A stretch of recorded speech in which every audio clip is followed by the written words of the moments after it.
15 minute वाला वो घड़ी बता के वाह वाह वाह करने का जो स्टाइल था वो शोलापुर के अंदर हुआ। इनके कैंडिडेट के खिलाफ जो लड़ा, उन्हें काफिर, उन्हें मुनाफिक, उन्हें गद्दार, उन्हें कौम से खारिज, इनके कैंडिडेट से खिलाफ लड़े तो कोई बात नहीं, काफिरों का खत्म दे देते, पूरे फतवे जारी हो जाते। अबू आसिम आजमी मुसलमान नहीं है, आप नहीं डाले उसके खिलाफ मुस्लिम कैंडिडेट को, आप कोशिश नहीं करे अबू आसिम आजमी को हराने की, आप कोशिश नहीं करे वहां बीजेपी को जिताने की, वहां भी तो आप कैंडिडेट डाले।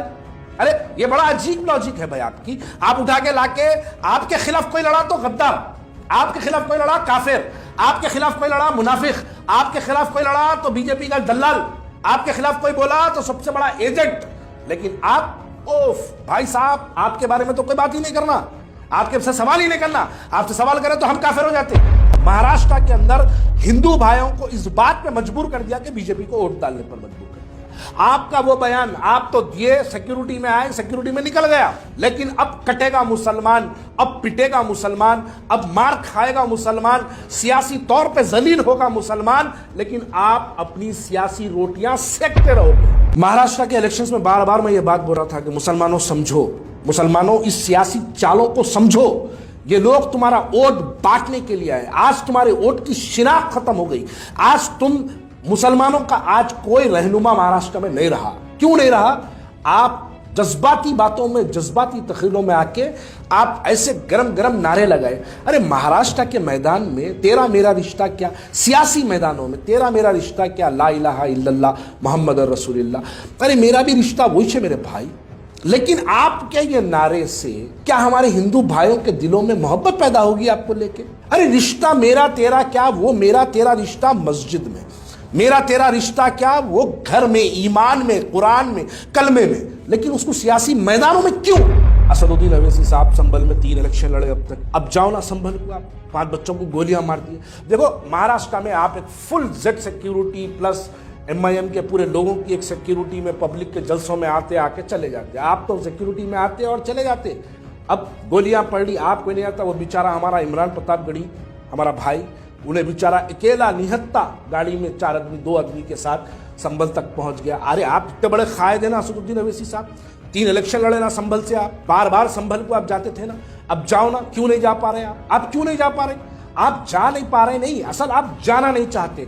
जब मुसलमान कटने की बारी आती तो आप खामोशी इख्तियार करते, सिर्फ ट्विटर खेल के ट्वीट करते, निकल के मीडिया वालों को 2 बयान दे देते, संभल की मैं मजम्मत करता हूं, संभल के ऊपर मैं कंडम करता हूं, ये 2 बयान देते। लेकिन ये बयान पे होता क्या? आपका हर बयान आज तक बयान जो आपका आता उसके मुखालिफ ही होता। 15 मिनट वाला वो घड़ी बता के वाह वाह वाह करने का जो स्टाइल था वो शोलापुर के अंदर हुआ।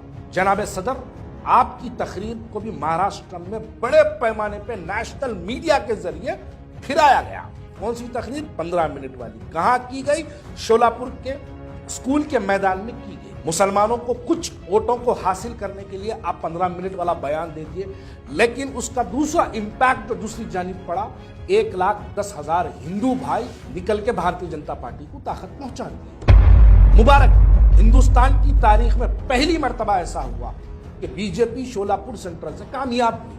आधे हिंदू आधे मुसलमान मिलकर पूरे हिंदुस्तान की आजादी से लेकर या CPM को जिताते थे, या कांग्रेस को जिताते थे, या किसी और को जिताते थे, लेकिन बीजेपी को कभी नहीं जिताते थे। लेकिन ऐसी नफरत की एक बीज आपके जरिए शोलापुर में बोई गई, जिसके नतायज में तारीख हिंदुस्तान में पहली मर्तबा 1,10,000 हमारे हिंदू भाई असदुद्दीन अवैसी साहब आपकी वजह से भारतीय जनता पार्टी को वोट डाले।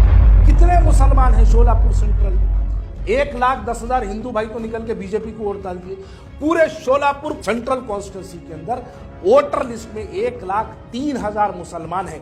अगर पूरे के पूरे 100% भी अगर मुसलमान शोलापुर के निकल के अगर MIM को वोट डाले, तभी भी MIM हारती 6,000 वोट से, तभी भी हारती। लेकिन आप, और मैं एक बात वाजे कर दूं, यहां पर वाजे कर दूं, जब असदुद्दीन अवैसी साहब शोलापुर पहुंचे, शोलापुर पहुंचने के बाद शोलापुर का कैंडिडेट फारूक साब्दी निकल के आके असदुद्दीन अवैसी साहब को 6th फ्लोर पे फारूक साब्दी की बिल्डिंग में आके असदुद्दीन अवैसी साहब को बोला, ये अल्फाज बोला कि साहब मुझे यहां पे कुछ हिंदू भाइयों के भी वोट चाहिए, कोई ऐसी बात मत करिए जिसकी वजह से जो है मुझसे हिंदू भाइयां कट जाए। ये बोलने के बाद असदुद्दीन अवैसी साहब फारूक साहब के साथ खाना खाने के बाद 8 बजे स्टेज पे चढ़ के 8:30 पौने 9 बजे 15 मिनट की तकरीर डिलीवरी दे दी। महाराष्ट्र के अंदर हिंदू भाइयों को इस बात पे मजबूर कर दिया कि बीजेपी को वोट डालने पर मजबूर कर दिया।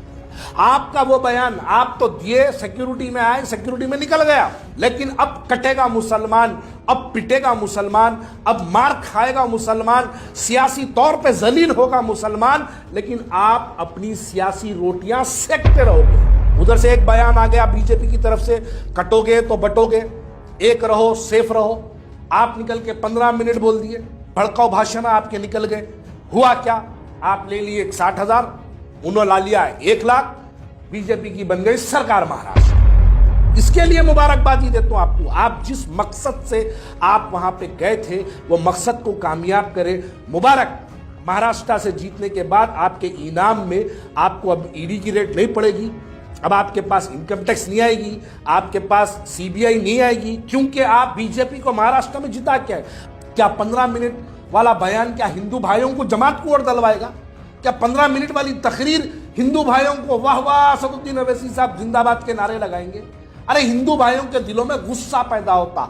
असदुद्दीन अवैसी साहब आप बहुत इंटेलेक्चुअल है, आप इंटेलेक्चुअलिटी आपकी बताती है कि आप चाहते थे कि वहां के हिंदू भाई बीजेपी के साथ चले जाए, जिसके अंदर आप कामयाब हो गए। मुबारक। 2-2.5 हजार लोग हैदराबाद से गए थे, पूरे महाराष्ट्र में गए थे। आप लोग जमात को जिताने नहीं गए थे मेरे भाई, आप लोग भारतीय जनता पार्टी को जिताने के लिए गए थे, जिसके नताइज देखो क्या है। 15 देखिए, आज मैं ये एक कमरे में बैठ के बोल रहा हूं, एक कमरे में ही वीडियो के जरिए बोल रहा हूं, कहां तक पहुंचेगी? बहुत दूर तक जाएगी। ये वीडियो को सुनने वाला मैं समझता हूं, मैं शायद उसको जानता तक नहीं हूं, लेकिन वो भी ये वीडियो सुनेगा तो असदुद्दीन अवैसी साहब आप बहुत बड़ी शख्सियत है। आपकी हर तकरीर को निकाला जाता और आपकी तकरीर को गली गली घुमाया जाता, गली गली फिराया जाता, व्हाट्सएप के जरिए फिराया जाता, फेसबुक के जरिए फिराया जाता, गोदी मीडिया के जरिए फिराया जाता, हर एक के जरिए आपकी तकरीर को गली गली पहुंचाया जाता, ताकि हिंदुओं के अंदर एक पोलराइजेशन हो जाओ, मुसलमानों के अंदर एक पोलराइजेशन हो जाओ। इसके लिए आप काम करके आगे महाराष्ट्र में। औरंगाबाद का मुसलमान, औरंगाबाद ईस्ट के कैंडिडेट से बीजेपी का फर्नांडिस के क्या ताल्लुकात है, ये औरंगाबाद ईस्ट का मुसलमान जानता है। इसलिए औरंगाबाद ईस्ट का कैंडिडेट को औरंगाबाद का मुसलमान हराया। इनके कैंडिडेट के खिलाफ जो लड़ा, उन्हें काफिर, उन्हें मुनाफिक, उन्हें गद्दार, उन्हें कौम से खारिज, इनके कैंडिडेट से खिलाफ लड़े तो कोई बात नहीं, काफिरों का खत्म दे देते, पूरे फतवे जारी हो जाते। अबू आसिम आजमी मुसलमान नहीं है, आप नहीं डाले उसके खिलाफ मुस्लिम कैंडिडेट को, आप कोशिश नहीं करे अबू आसिम आजमी को हराने की, आप कोशिश नहीं करे वहां बीजेपी को जिताने की, वहां भी तो आप कैंडिडेट डाले।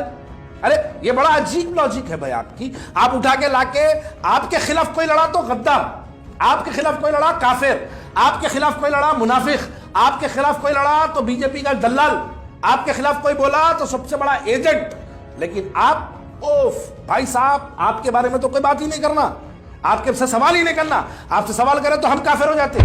अबू आसिम आजमी कलमा को भाई नहीं है, अबू आसिम आजमी का कलमा मेरा कलमा नहीं है। असदुद्दीन अवैसी साहब आपका कलमा और अबू आसिम आजमी का कलमा बराबर नहीं है। उन्हें सिटिंग एमएलए 3 मरतबा का आप लेके जाके उसके ऊपर कैंडिडेट नहीं डाले अपना, आप डाल के अकबरुद्दीन अवैसी साहब को नहीं भेजा उसके ऊपर, भिजा के वहां पर आप जलसा नहीं कराए, आपके चिंदी चोरों को भिजा के आप वहां रैलियां नहीं कराए, आप कितना धुंधड़ा खा नहीं करे। ये बड़ी अजीब लॉजिक है भाई। मुसलमान के खिलाफ डाले तो काफिर, हीरो डाले तो मुसलमान। उलमाओं को सियासी मदाखिलत करने की क्या जरूरत? हमारे हैदराबाद में भी करे नहीं करे। 184 उलमाए हमारे, कांग्रेस को वोट को डालो, बीआरएस को डालो बोले, तेलंगाना की आवाम नहीं सुन के डाली आपके खिलाफ, नहीं सुनी आपकी बात, कांग्रेस को इख्तियार में लाए। ये बात समझना, उलमाओं की जरूरत इसमें नहीं है। उलमाओं को मेंबरों से, मस्जिदों के लाउड स्पीकरों से इस बात की ऐलान करने की जरूरत नहीं है कि कौन से कैंडिडेट की तायीद करे। मुस्ताक नबी के जश्न के नाम, मुस्ताक नबी के नाम पे रैली निकाली गई, अच्छा करे। रैली के अंदर क्या हुआ? सेल्फीज, फोटोग्राफी, सिनेमाटोग्राफी चलते रही, खाली झंडे लेके वीडियो बनाते रहे, खाली रील्स देते गए, मुंबई के अंदर घुसे, जाके मेमोरेंडम दे दे। क्या है हुआ? क्या मुसलमानों का मेरा यही पैगाम है। महाराष्ट्र के इलेक्शन के दौरान भी हमने यही बात बार बार कही, आने वाले वक्त के अंदर हालात और भी खराब होने वाले हैं। तुम लोग अपनी सियासी पहचान खत्म कर लिए। तुम्हारी एक बहुत बड़ी सियासी पहचान महाराष्ट्र में रही, लेकिन तुम्हारी सियासी पहचान को खत्म करने का काम हमारे हैदराबाद से आई हुई क़यादत कर गई और उसके अंदर वो लोग कामयाब हो गए। नुकसान तो तुम्हारा, आने वाली नस्ल का और मेरी नस्ल का नुकसान होने वाला है। इस नुकसान को समझो और इसको एक सबक समझकर अपनी ज़िंदगी का मशाले राह बनाओ, ताकि आने वाले वक्त के अंदर इन हालात का हमको सामना करने की ज़रूरत ना पड़े।